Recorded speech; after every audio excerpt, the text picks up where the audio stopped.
perubahan iklim semakin nyata. Tekanan ekonomi global terus meningkat. Di saat yang sama, tuntutan pembangunan rendah karbon semakin kuat. Di tengah situasi tersebut, Indonesia menghadapi pertanyaan besar. Mampukah kita menjadi pemain utama ekonomi hijau dunia?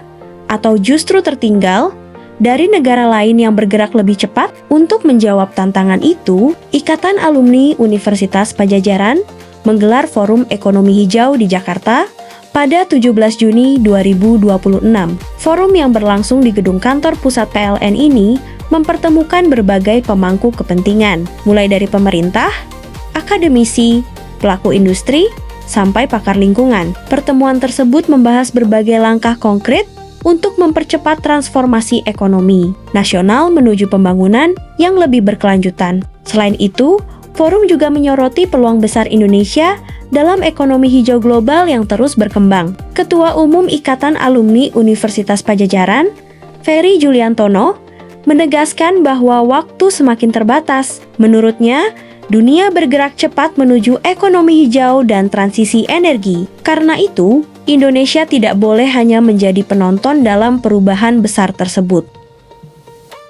Forum ini juga menghadirkan Menteri Lingkungan Hidup sekaligus Kepala Badan Pengendalian Lingkungan Hidup, Jumhur Hidayat. Ia menyoroti besarnya modal alam yang dimiliki Indonesia, mulai dari hutan, laut, sumber energi, hingga keanekaragaman hayati yang menjadi kekuatan strategis bangsa. Namun menurut Jumhur, potensi tersebut harus dikelola secara bijak dan berkelanjutan. Karena itu, ekonomi hijau dinilai bukan sekadar konsep, melainkan fondasi masa depan Indonesia. Ia menegaskan bahwa transformasi menuju ekonomi hijau membutuhkan kebijakan yang terintegrasi dan implementasi yang terukur. Yang tak kalah penting, kolaborasi antara pemerintah, dunia usaha, akademisi, dan masyarakat harus diperkuat untuk menciptakan pertumbuhan ekonomi yang inklusif sekaligus rendah emisi. Pandangan serupa disampaikan Dewan Pakar BA Center, Laude Kamaludin.